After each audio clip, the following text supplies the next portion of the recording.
Let's go. We're doing this. We're recording.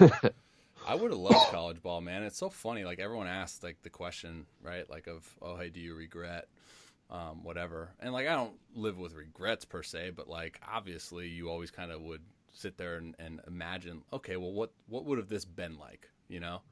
Oh yeah. And I couldn't, dude. I can't even imagine what like college would have been like. It for me going to Oregon, it would have been obviously super dope, but hindsight, it's like the reason I was going there was because the pitching coach was Andrew Checketts, who's now the head coach at UCSB, and he would have been gone after my second year. So I don't know if that would have.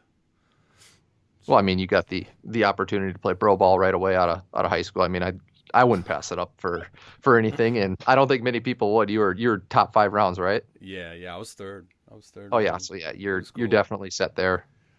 I mean, yeah. I mean, it's so funny too because we can like talk about this all the time. Like, what would I have been like if I had access to like this information that we're going to dive into Oh my today? goodness. Like, I couldn't even imagine, man, because I was essentially, and everyone can make this argument, guessing towards how they should pitch. And I guess it's not so much like of a guess, but you're going off of like what the hitters are telling you. For me, going into pro ball, having faced high school hitters, they weren't giving me much information, right? So like Oh I no. was going back, I was basically going off of like, okay, this is what I think is a good pitch in this count. I think this works. So like here we go. And now it's just like holy smokes, you have all of these numbers that are telling you absolutes, and it's like what are I can't even imagine what are like high school kids doing nowadays with all this stuff. Are they are they better than that? Well, I the way I look at it with high school kids, like when you give all the numbers to these kids, they kind of turn into like analysis paralysis, you know? Oh, it's so So easy. yeah, it's like it's finding that fine line between what's enough and what's not enough. Like there's some kids like I can personally tell like yo you're cutting your fastball because your spin efficiency is low, and Yeah. I can they pick on it right away, they pick up on it right away, it's a little pronation kind of deal. Hmm. And then some other kids I'm like yo you're slightly cutting your fastball, your spin efficiency is at like 88, and they're like what? And I have to show them. We'll get out the slow mo camera. We'll get out the like I like the hockey pucker clean fuego, and we Yeah. get that rolling, and it shows them that it's actually they're cutting slightly. So Yeah. it's all about finding that like happy medium. And I don't know, Yeah. a lot of these numbers will scare high schoolers, I feel like, if they don't really understand it. So it's something that like you Dude, have to work into. 100%. And I think it's finding, and that's just the whole conversation of like what makes a good instructor, what makes a good coach is like numbers can be super threatening in terms of like wow, that's a lot of like stuff to process, but at the same time I feel like all the complexities of the numbers, there's a very simplistic form that you can coach someone with like you said, Oh the yeah, efficiency thing. Did I tell you I got the Rapsodo insight thing? you did not. Dude, I got it. I've had it for like 2 months and I've used it 0 times. So I think that's where the money is at. Honestly, if you're talking player development, I think the money part is embed the information as far as the numbers with the real, like with the video, with what Yeah, happened from the physical standpoint, because that's where you get like that click. Oh, he said 56% efficiency, but like that's what it looked like coming off like my fingers off, not 100% behind the baseball. yeah. That's like the click for me. And that's why I like taking my slow mo pitch design content and then embedding like the Rapsodo information. So now it'll be dope to not have to spend an extra 4 hours a day on the Adobe Premiere doing that. It'll Oh just be there. goodness, dude. I've spent my fair share of time on Adobe Premiere, and the thing I use the Pitch Logic, right? It's a cheaper version, and it's Mm-hmm. super easy for me because I can pull out the ball, throw it on my phone, and they're actually coming out with a new app, like it's Pitch Logic Pro, I'll and it's get like it in 4 days. yeah, it's like the Insight where you can overlay Right. video and stuff like that, and I'm I'm pumped. super pumped, dude. Like they show the pitch path, and they show like your extension and the ball path before release and everything, and I think that's a game changer right there. Yeah. That's, dude, I'm telling you, man, like, I think, especially in today's like industry with the game, like, we can have the conversation of like, all right, is it too much to like go out for a throwing session and bring a whole bag of like all of these things you see me bring, you know? But at the same time, like, why would you not? Right. So, Well, so like I did my own like little deal called Project 90, and it was like I'm going to teach myself to throw 90 so I can, show other people how to throw 90 and give my experiences and help them out.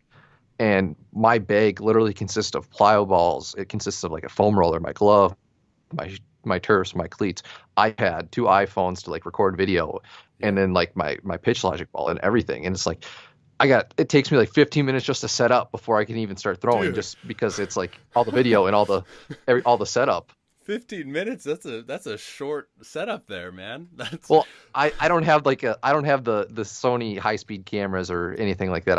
I press play on the old iPhone video and it records for me. So that's all I need. Did you see the funny video I think I posted on Twitter? It was literally like my setup for a bullpen in 2020, and it was like, I think I dude, did see that. Yeah. it was like so I make the joke now where it's like I don't need to warm up because my warm up is my setup for like whatever day it is, you know?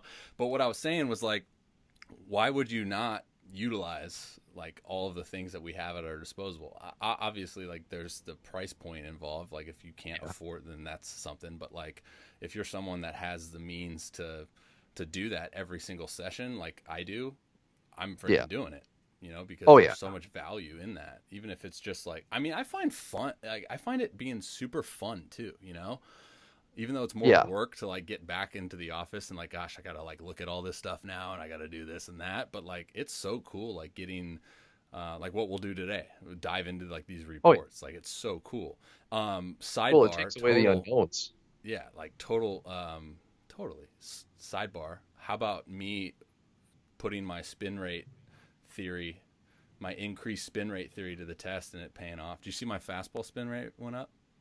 I did see it. I did actually. Yeah. I That mean, it's was not a whole lot, but the average it's still enough. almost 100. I mean, I was, because before I was below average. I think average is 2200 or 2250 for the four It's seam. about it depend like this year in Major League Baseball, like 92 and a half miles per hour is the fastball at like 20, just under 2300. Dang it! I just want to Well, be like, I just like don't want to be the guy that's trying to throw a riding four seam and have below average spin rate. well, here's the thing, like you don't even need your four seam is so vertical. It's been so vertical and so efficient. You don't need that extra spin rate. You're going to be fine at average spin rate just because you're so horizontal or Well, vertical. I mean, well, wouldn't you make the argument though, like it's not gonna, it's gonna help me? it would, yes, it would help you, but I don't think like it should be like your main focus at this point because you have. I mean, it shows like right here. It's like what almost you average 19.2 inches of vertical movement. Like max out at 20. Like there's like maybe 4 or 5 pitchers in Major League Baseball that get 19.2 to 20 inches of vertical movement, and like that's Fire me impressive up. in Let's itself. go.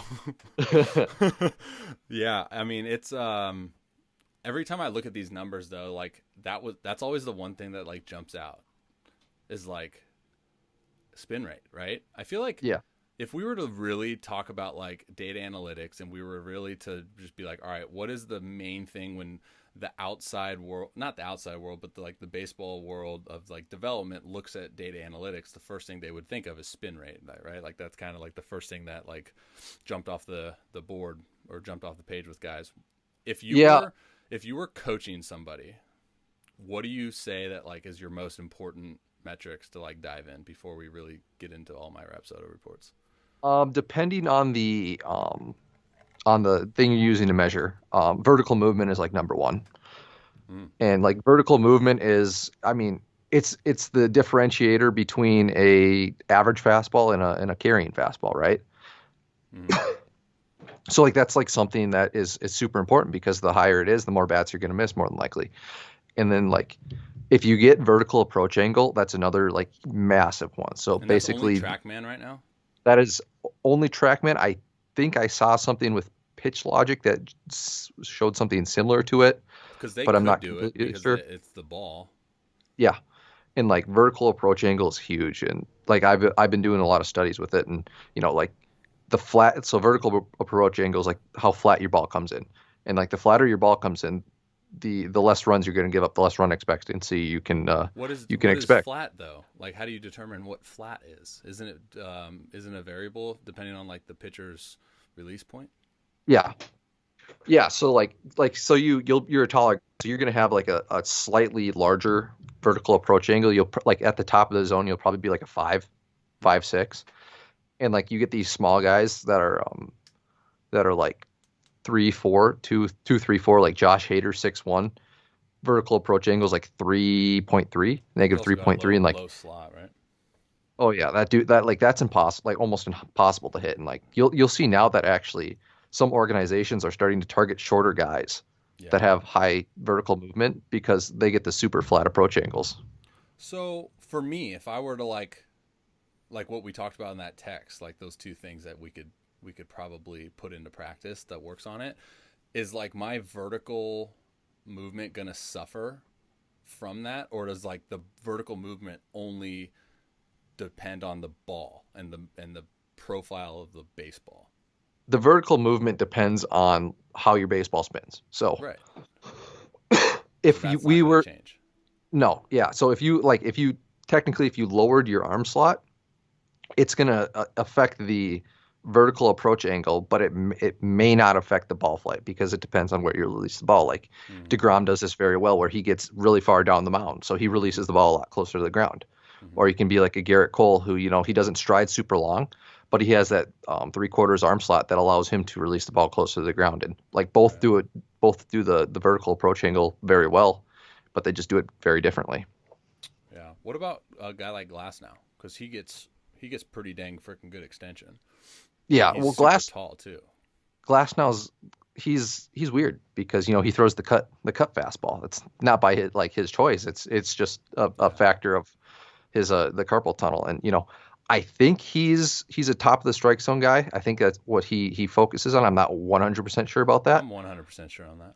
Okay, so he focuses on the top of the strike zone, but he gets the elite extension, right? Right. So he's not releasing at 8'2" because he's what, 6'8". He's probably releasing. I actually, let's look it up. He's probably closer to 6 foot. But he's getting ride. Like he's high vertical guy. Oh yeah, because so even though it cuts right, Yeah. his spin direction is almost like 12 o'clock. Yeah. So almost all of his non-gyroscopic spin is backspin. Mm-hmm. And then when he gets just a slight amount of gyroscopic spin, it starts to cut. So like kind of like Clayton Kershaw, he's a very like super over the top vertical Yeah. movement guy. Like his spin direction's like, I want to say like 1150, 1155. Mm-hmm. And so if he was just to slightly cut the ball, it would look like Glasnow's fastball a little bit. So, dude, this is where you and I could like totally geek out because I look at it from like the mechanical side of it. And when we were talking that day about the vertical approach angle, I immediately went to a bunch of guys and I looked at trunk positioning at full front foot strike, so anchor point, right? Yep. And like look at these guys that have that vertical lift and that vertical approach angle, like a Liam Hendricks, right? Look Yeah. at where his trunk is at the time he fully like touches down.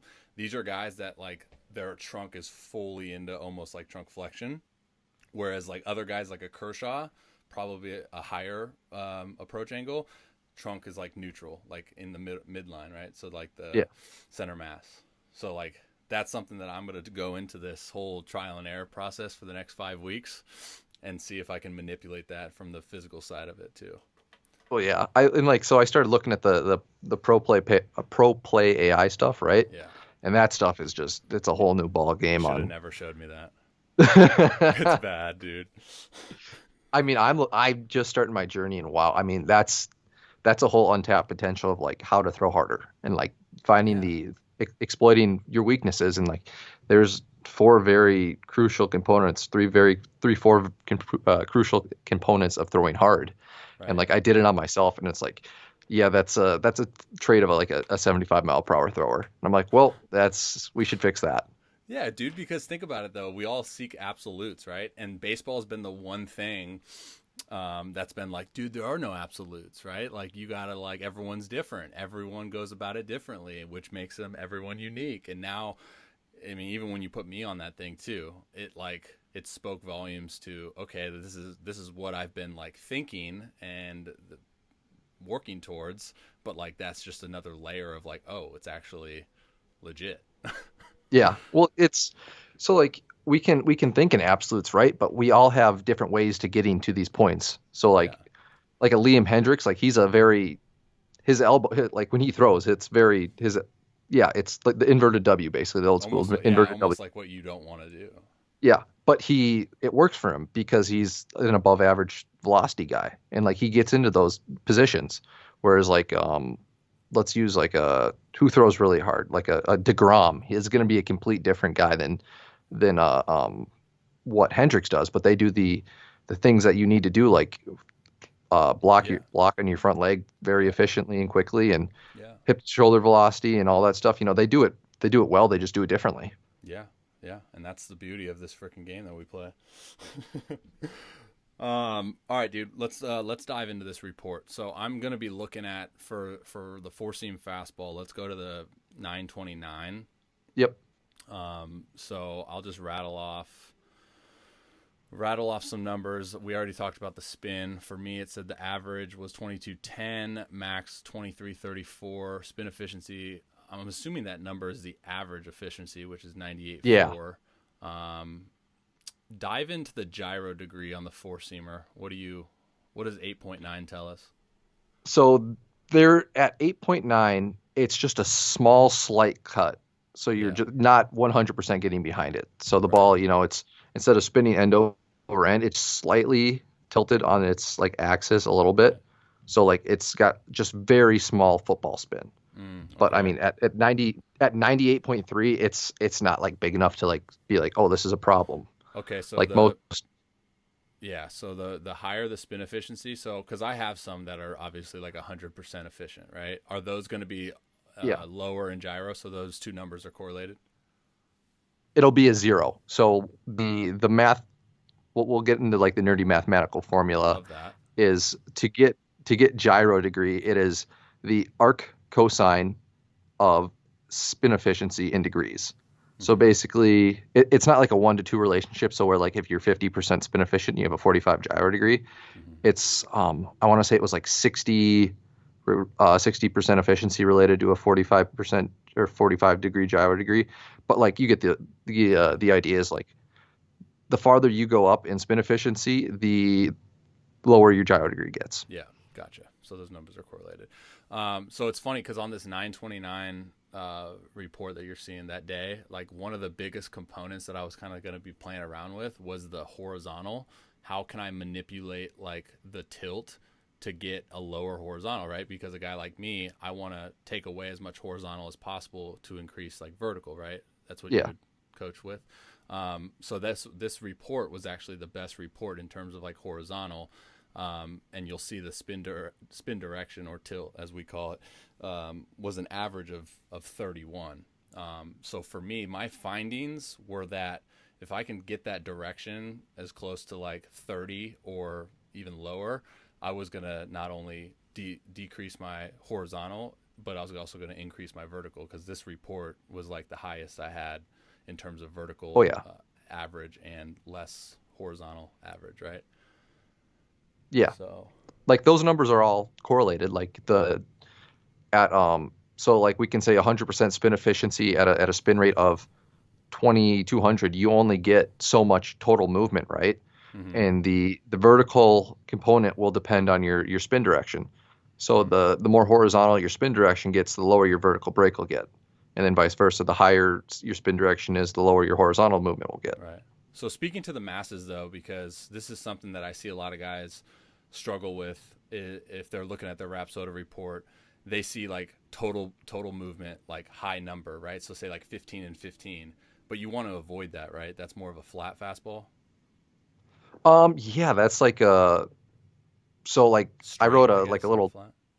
it wouldn't be straight because you still got like the 15 horizontal movement, right? Uh huh. But it's like your average fastball. Like so, I wrote an article about like reclassifying fastballs, and we got Mm, your like your sneakers. Those are like the 90 mile per hour ones with super high vertical movement. You got your elite fastballs that are 95 and above that don't drop much, and then you got your faders that are like 20 degrees or 20 inches of horizontal movement, right?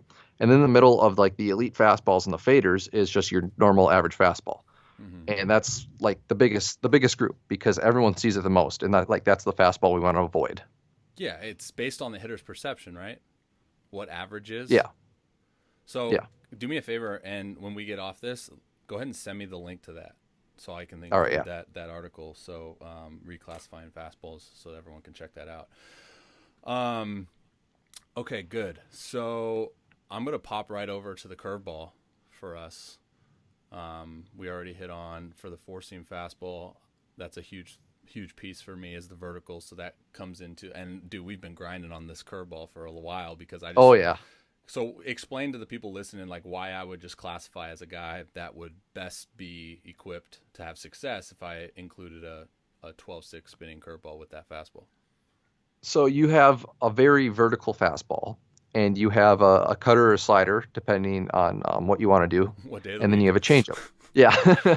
So you have 4 pitches that all rely on some sort of backspin, right?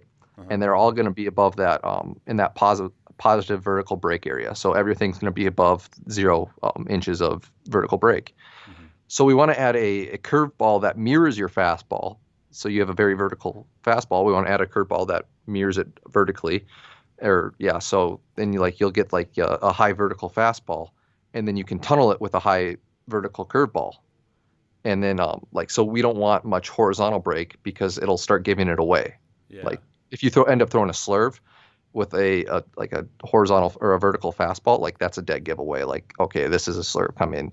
We want like the spin to mirror a horizontal or a Right. vertical fastball. So like you get the good backspin, right? We want the good front spin now on a curveball. So it's Mm-hmm. harder to tell which pitch is which when it's coming in at 2,000 to 2,500 RPMs. Yeah, dude, I was like super impressed, man. Like, I mean, we've been going back and forth on this curveball for so long, and it's like the biggest things that I couldn't grasp was the tilt, right? So I got the average all the way down to 642, and I was sitting like 720. Like I could not even break 6. I couldn't even get in the Yeah. sixes. So I figured that out briefly, which we saw helped drastically with the horizontal. That's something that I could improve on, right? Because if we were to look at this little graph that shows the horizontal break versus vertical break, the movement matrix, I'm looking at it in terms of like, what do I want? I want all of these dots to kind of give me what, like a triangle, like a big triangle, or how would you look at that? Yeah, I mean, with the vertical, so for me, it's like at one point, it's like, so your fastball gets what, 6.5 inches of horizontal break. We want like to mirror it. We want essentially 6.5 inches of horizontal break on the curveball as well in the negative direction. But we also want it to be spin efficient because I mean we can get to 6.5 in a ton of different ways, right? Okay. You can like cut down your spin efficiency a ton to get there, and realistically, yeah, we want the fastball up in the top. We want the curveball down low mirroring the fastball, right? Mm-hmm. And then we want a pitch kind of in the middle, either a cutter or a slider. And then you get your changeup or your splitter, right? And Yeah. that one's going to be a lot closer to the 0 vertical break if possible. So it's Gotcha. kind of like a triangle among the averages, but sometimes it ends up looking more like Yeah. a And deformed rectangle. I do.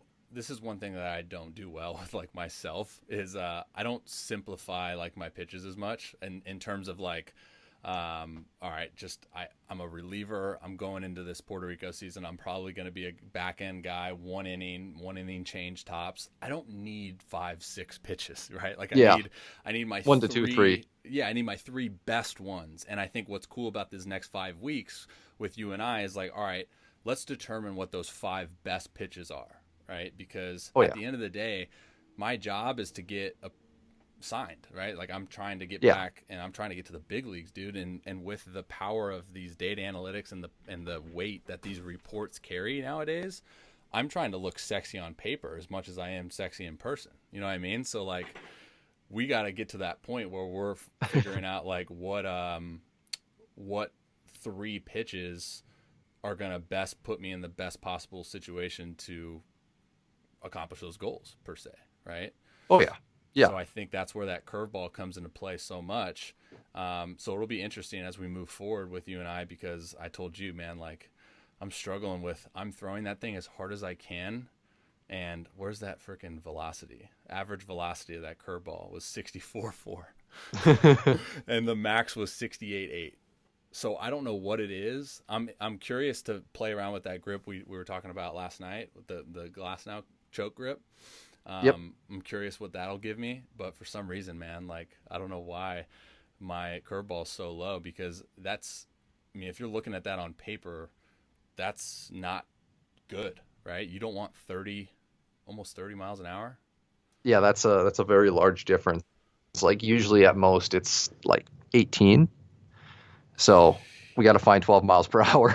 I mean, we could, and I need to have one of these pitch design days where it's fastball, curveball, but I'm getting after it, not just for like Yeah. my curveball velocity, but it'd be interesting to see like where my fastball velocity would be on that as well. But hey, what are you gonna do? Are you big into like the release metrics that Rapsodo gives you, as far as release height, release side, release angle, horizontal angle, all that stuff?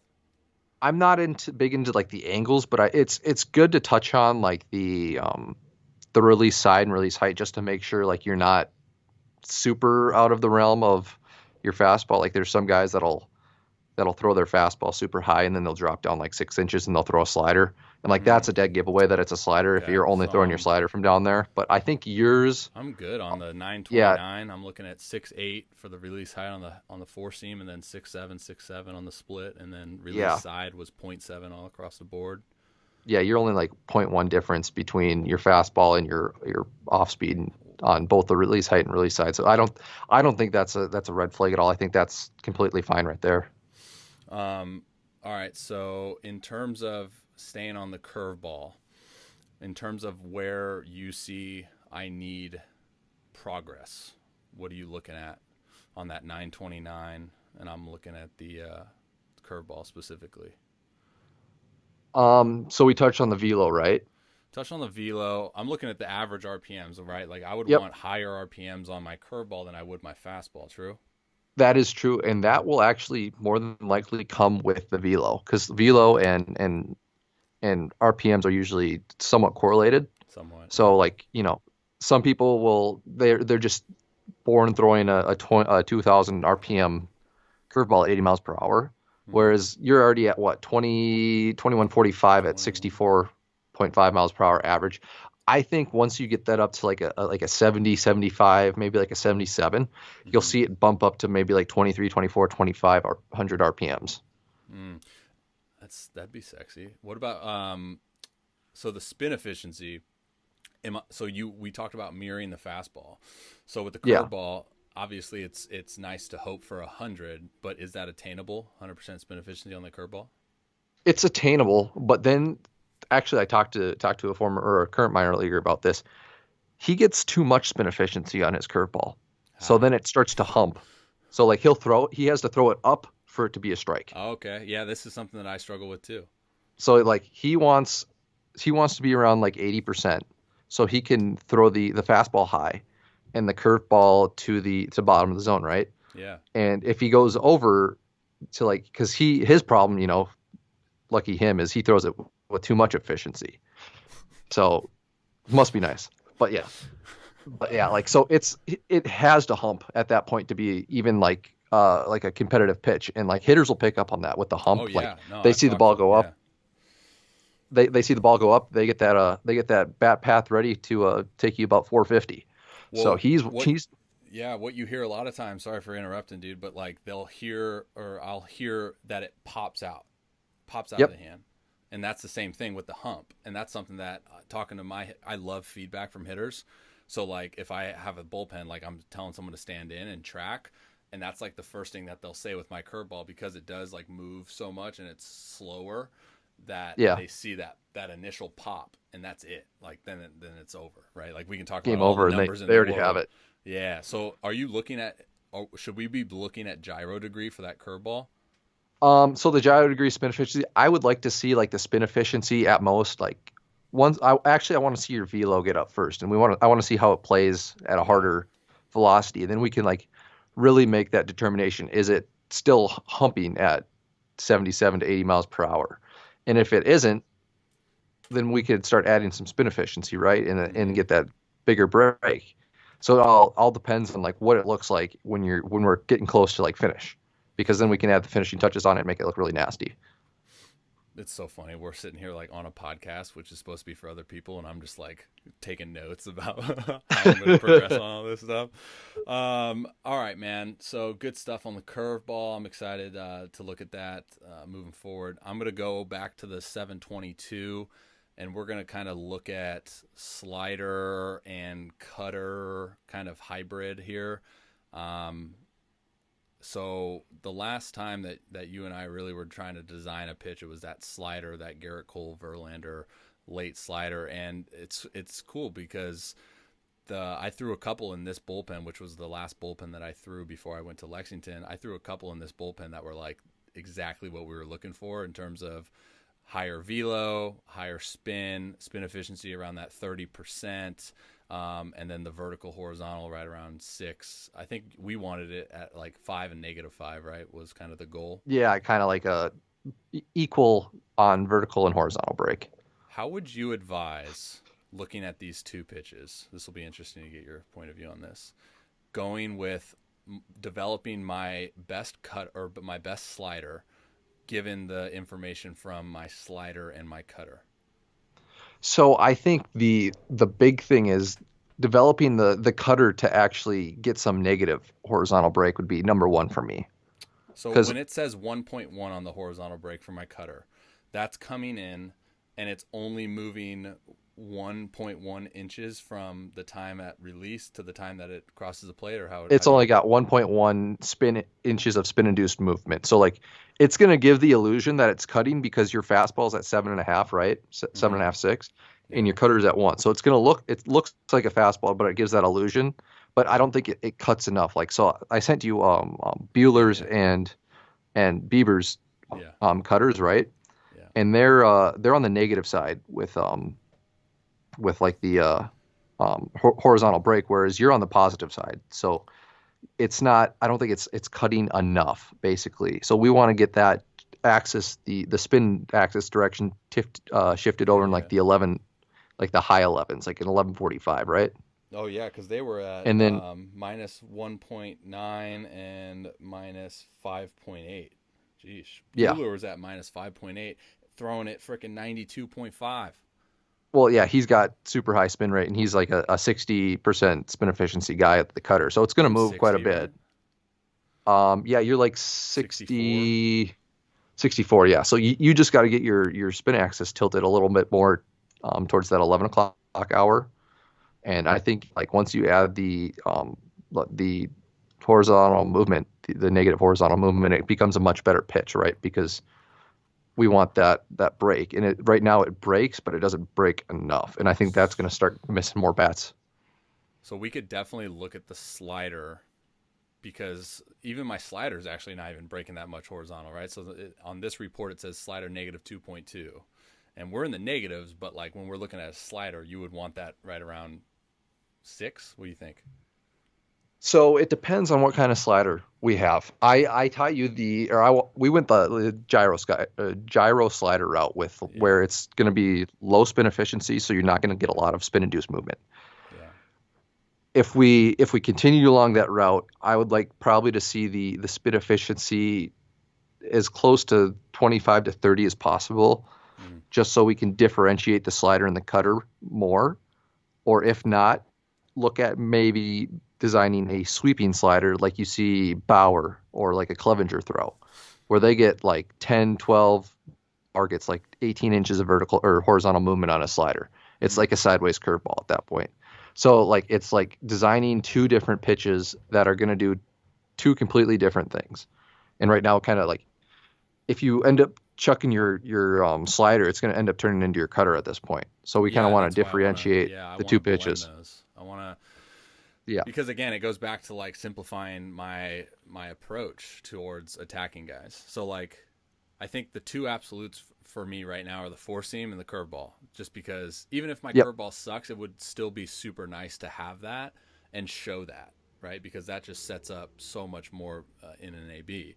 With that information in terms of like how I'm going to set up my repertoire with a four seamer and a curveball that profiles the way it profiles for me, why would you think that a sweeping slider would be a beneficial pitch given the other two pitches? It's a completely opposite. It's a completely opposite pitch of anything else you have, right? Yeah, because So you have a fastball that drops, and then you have a fastball that rises, but you have nothing in the horizontal realm.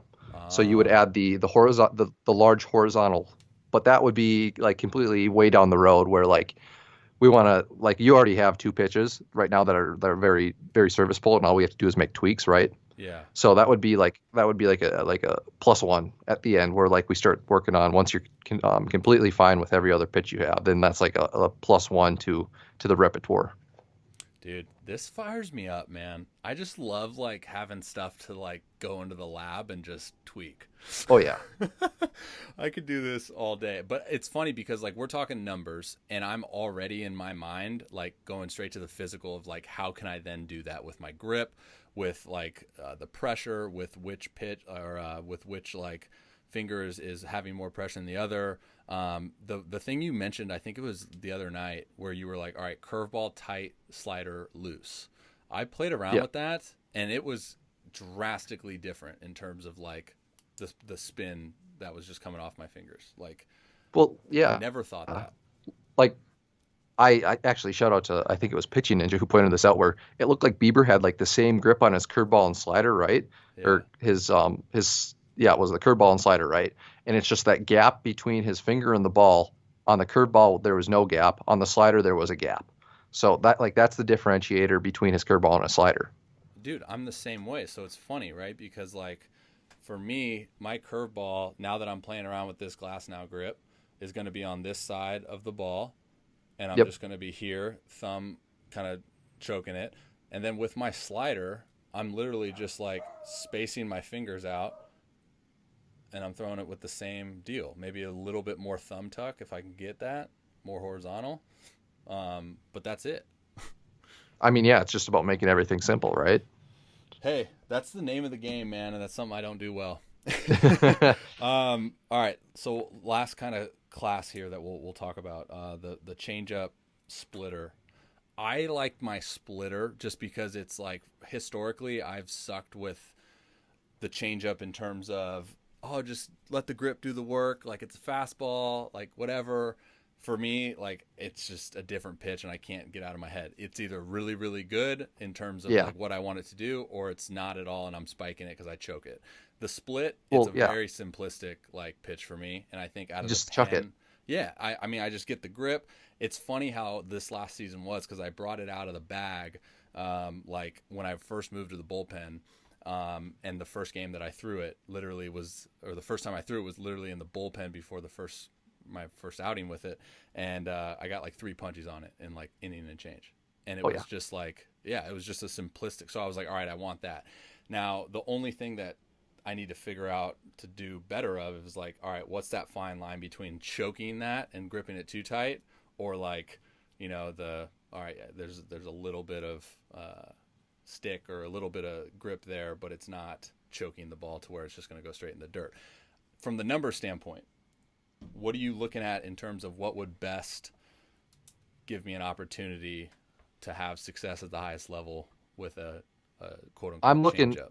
uh, I'm looking at your spin rate, the first and foremost. Like, right. So most good changeups are like 800 RPMs off the fastball, right? Mm-hmm. Something like that. It's a pretty large number. Mm-hmm. And like you described it perfectly, like you can throw a really good changeup, right? But Mm-hmm. it can't get out. You can't get it out of your mind that this is still a Yeah. changeup. It's gotta be a changeup, right? And that's why like I switch a lot of guys over to a splitter because you can Uh-huh. just chuck it as hard Yeah. as you Yeah. can, and it's gonna be like yours is what yours is absurd, like 800 RPMs a spin, right? My split, right? And like yeah, and you're chucking it as hard as you can. So Oh like yeah. you're effectively killing spin by that. In that way, you're adding drop to the ball. Like we talk about vertical and horizontal movement, like that's the spin induced movement, right? But Hmm. we never talk about the velocity and what that does and like the spin.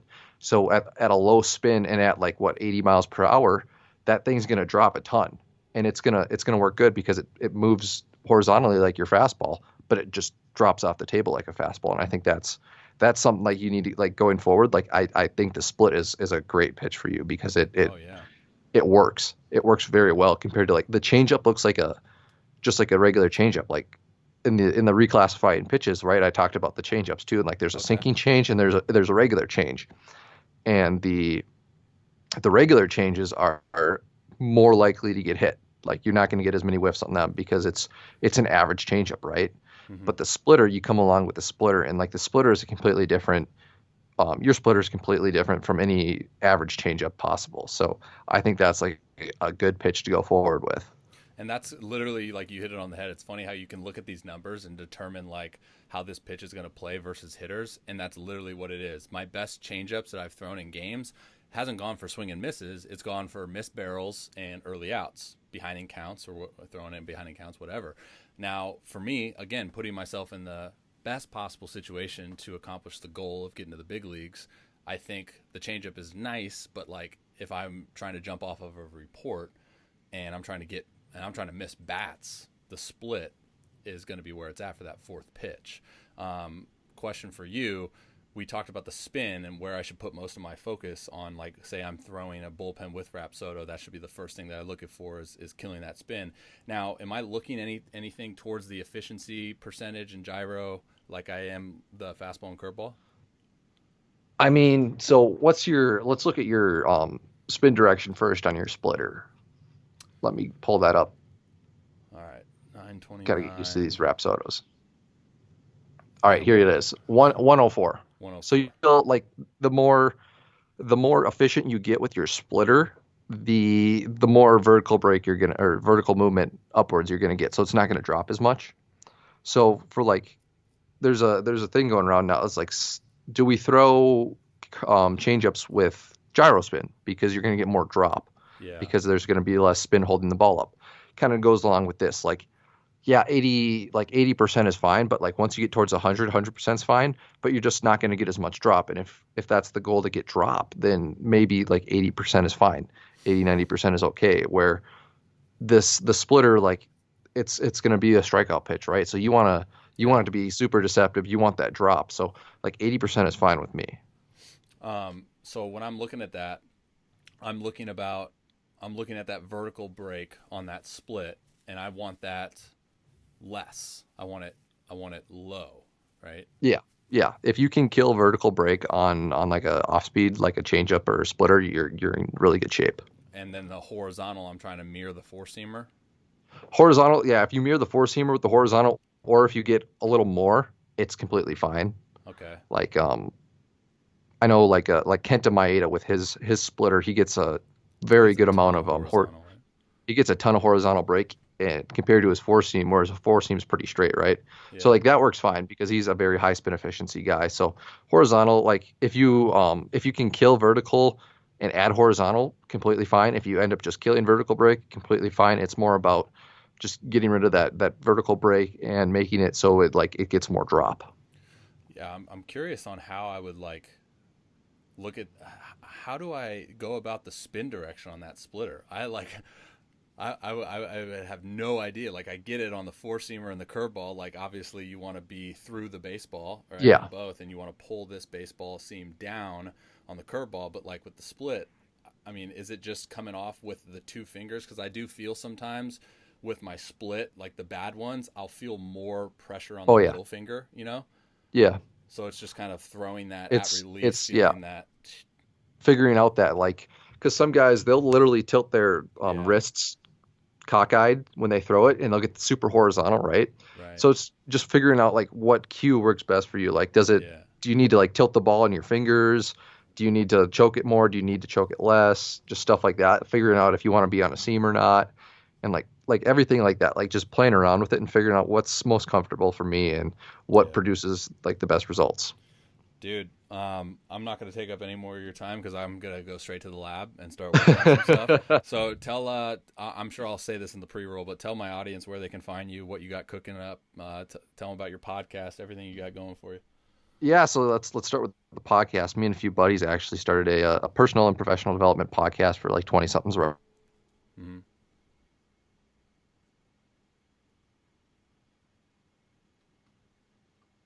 some point, but that would be fun. And if you want to find like any of my baseball analysis, just hit up my Twitter account.